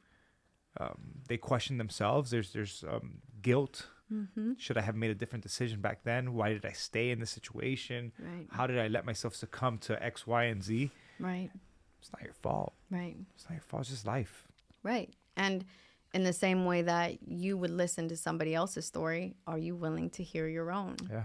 Are you willing to say it out loud so that you can process what you've been through or experienced and then forgive yourself for the things that you did from the spaces you were in? Because, like, I've made tons of mistakes and I've treated people in my past like, man, I'm so embarrassed now looking back. But I'm not really, because I'm like, I understand why I did all those things. I understand where it all came from. Like, I've forgiven myself. I hope, you know, I've voiced what I need to voice to those people. Like, we got to stop judging each other, you know? Like, we got to start understanding each other and listening to each other. And then we we'll pile through all that shit. Like, we don't have to do that whole part where we hate each other. Just take the time to hear each other, and all that will dissipate. So that's what AP is to me. American Passport is to me. It's a space where our community, because you're Cuban, come from an immigrant family, like where our community can share their stories to really be free. Because this is just a material thing. Can you be free here? Can you be free in the spirit? And the only way to really be free there is to share who you are, honestly. And what better space to do that than art? That's awesome. That's awesome. And I know, since the day that you told me about the project, I was like, this is going to be huge. Right. This is going to be huge. It is. Oh, it already is huge. I'm sorry. It's already done. My bad. It's already huge. Yeah. He's looking at his list of questions. Oh, no. My next question is, when is the book release? Look, Christy's looking at me. Honestly, I'm probably going to release my own book after American Passport's exhibition. You didn't tell me that, but I already knew it. Yeah. I just want to tell you this. It needs to have your writing in it. Yeah. I don't know if you understand like how profound some of your writing is. People need to hear your story. They need to hear your voice. They need to hear your words. Not just women. Do I think more women will gravitate towards you? Yes. Right. Because I think you bring that power and that strength that a lot of women crave, but don't know where to find it. Right. I just think that when the fuck is the book release? Right. Well, I already wrote it. It's there. I have it. I've had pages. It's all about, again, I trust when it's time. Right now, the full focus is American Passport. That's the art we're focusing on. That's what we're doing right now. As soon as that's launched and shining and glitzing and glamour and it's all great and dandy and my people are celebrating, amazing, I'll take the time. I'll put it together. Hey, guess what? Chapter 2. Here we go. Chapter 3, right? Now we're doing the tour. We're in global exhibitions. Let's do a book tour. We'll expand it. But I got the next 10 years. I see it. Like, I'm in it. I'm excited. I'm hyped. You know, Chrissy says it all the time. She's like, yo, you see the yacht that we're riding through? I'm like, girl, I see it. And I'm like, yeah, we're in there. Like, and that is going to be not because it's a yacht, right? It's because look at my people winning. Look at my team. Look at my family. Look at what we've done. We're here. We did it. Look at our people thriving. Like, yo, we did that shit, you know? Like, I already feel that, you know? And so I just hope people feel that. I hope people feel our passion, our dedication, our commitment to them, how much we love them. And that's why we're so committed to this. That's why it's inevitable. That's why we ain't trying, we doing. Yeah. Because our people deserve an incredible work of art that celebrates them. And we are going to give it to them. I'm the artist for this. I was born to do this. And my story is not an accident. The path was paved. And I'm just walking that shit. That's awesome. You know what I appreciate too is the fact that you even when you said you were on your way, you're like, I'm on my way and I'm bringing my team. My team, we're coming. So yes. Like me now as a business owner, I'm still understanding this thing of owning a business, right? Right. And I can see the team I'm putting around me. Yep. And I want to have, and you could ask them, I don't act like their boss, right? Right. There's a stereotypical boss that comes around, he cracks the whip, he's stern, he avoids them. Like I'm sitting right there with him. Ideas are bouncing back and forth. Right. The girls at the front, the same thing.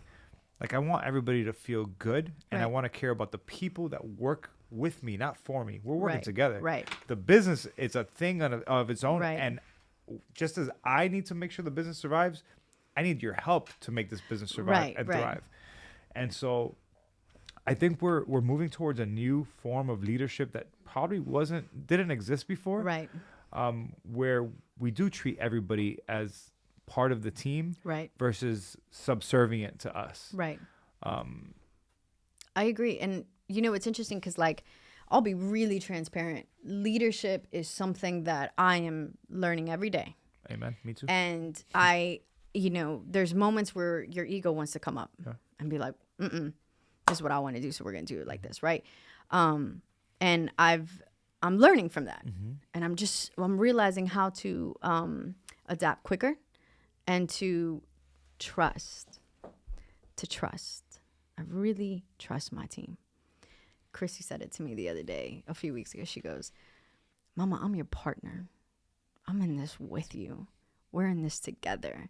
And the thing is, Chrissy ain't no joke, bro. Like, when I tell you she is a boss of a boss of a boss, that woman is powerful.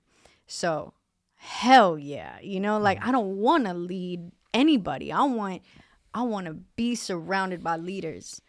I want to be surrounded by people who are just fierce in their own right. And together, we're going to be able to make something incredible. And sometimes when you're standing in the center or at the front or whatever, like, the best thing you can do is step to the side. Step to the side. Let them do what they do. You brought them here for a reason. Like, you guys are on the same team for a reason. Like, and everybody's great in their own ways. And it's just like you said, like, the business is like, well, you want it to thrive. That's a collective goal. That's not just your goal. That's a collective goal, because guess what? Everybody you got in this office loves working here. They don't want to lose their job. They don't want this shit to fall. They want it to thrive. They want to see this through the end. You know, hopefully there is no end and this is passed on and multiplied way after you're gone. Like, I think it will be. Like, so the people on the team, that's family right there. You know, I spend more time with them than I do with my family. And I trust them. I believe in them. I think they're incredible. And the thing I love most about my team is that they're all team players.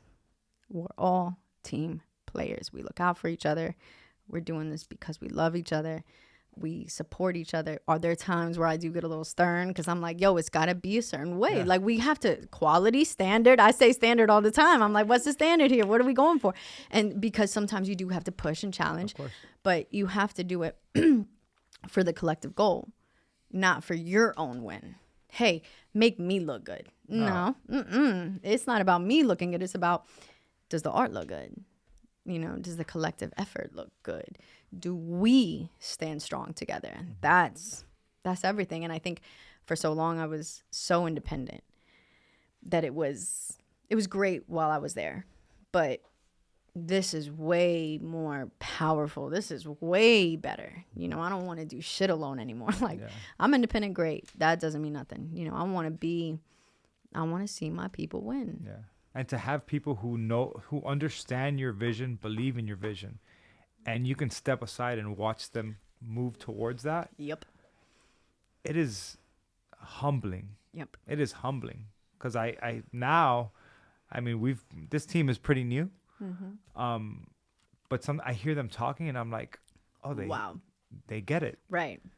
They know it's about the people. Like, the other day, they were like, hey, we made this list of therapists and we need to make sure that if somebody calls that we get, and even if we can't provide the service, that we're sending that person because we're here to help people. And I'm just like, did I say that to you? Probably.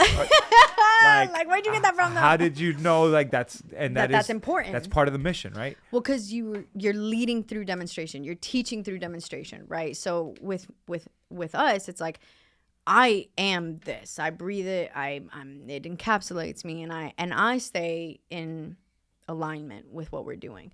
And I see how that reflects, and I see how every single person on the team is now doing it for themselves. Like, and for example, Grecia, she's our producer, she's in Mexico right now, but she getting inspiration. Shout out to G. Oh my gosh, she's a G. Yeah.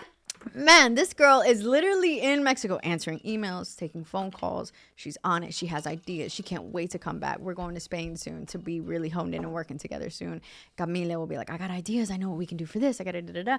Christy's like, yo, I researched this and da-da-da-da. And she's got, a 10-page research component sponsorship. She's like, I'm on it. Like, man, that shit is beautiful. Cool. And honestly, I know you can probably attest this. I don't want to tell everybody what to do all the time because I have my own ideas I'm trying to execute, my own thing in front of me. That's the whole point of a team, is that you shouldn't be doing what everybody's doing. Everybody's there for a reason. Let them do what they do. And hopefully you're doing your job so well that they are taking initiative, that they're inspired, that they understand what you're doing just as much as you do, and they're just as passionate about it as you are. Because if you're not, then you're not really doing your job. Yeah. Which is, that is true leadership, is awakening the leader in your team. And having them just understand the mission and the values that drive that mission. Yep. And making sure that we never lose sight of the vision.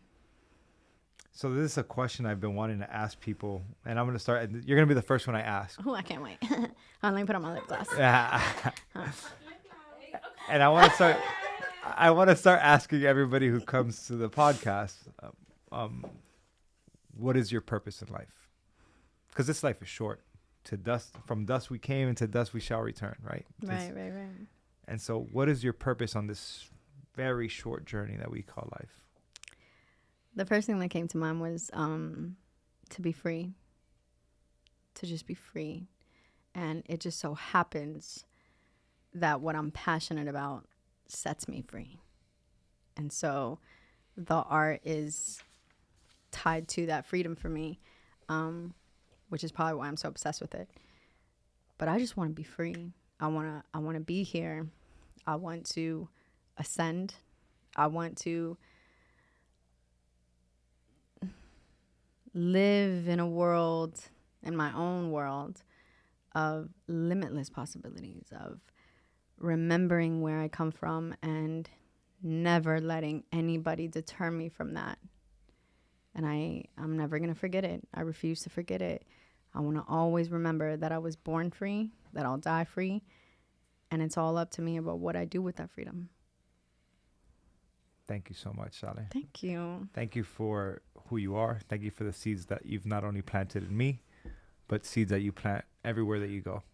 For inspiring people, for the power that you bring, for the strength that you bring, for being vulnerable, and for being not only talented, but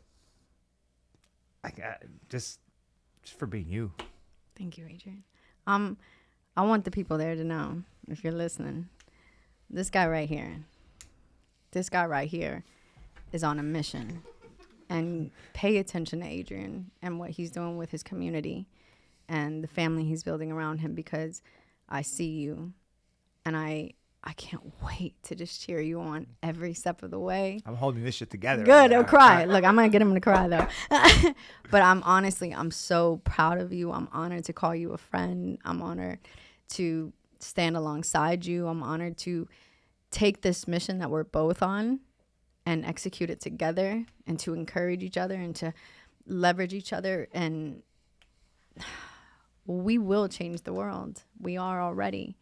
And I see you and I get it, man. I see everything you're doing, and I'm going to be there every step of the way, and to support, to elevate, to just be a part of it. I just want to be a part of whatever you're doing. I'm going to show up to the boot camps. Thank you. Even if they make me pass out, bro. I'm not even going to lie. I almost threw up. I was like, oh, shit, I did not know it was going to be like this. And I thought I was in shape. But because I love it. I love the way you challenge people. I love the way you just, you say things honestly. You push, and you refuse to give up on the people that you care about. And you care about everyone. Yeah. So that's why you never give up. Yep. So I love you, homie. I appreciate you. And I appreciate you too. This was beautiful. So thank you so much. No, thank you. So before these people start snapping their fingers, where can people find you? You can find me on Instagram at the artist Alejandra. My website is at the artist Alejandra, but more importantly, at the.American Passport. If any of this has resonated with you at all, it'd be great if you followed me. But more importantly, follow our mission, follow what we're building, the.American Passport. That is honestly the thing I hope you really start paying attention to, because that means everything to me. Awesome. Thank you so much. I appreciate you so much. Adrian. All right. That's a wrap. We out.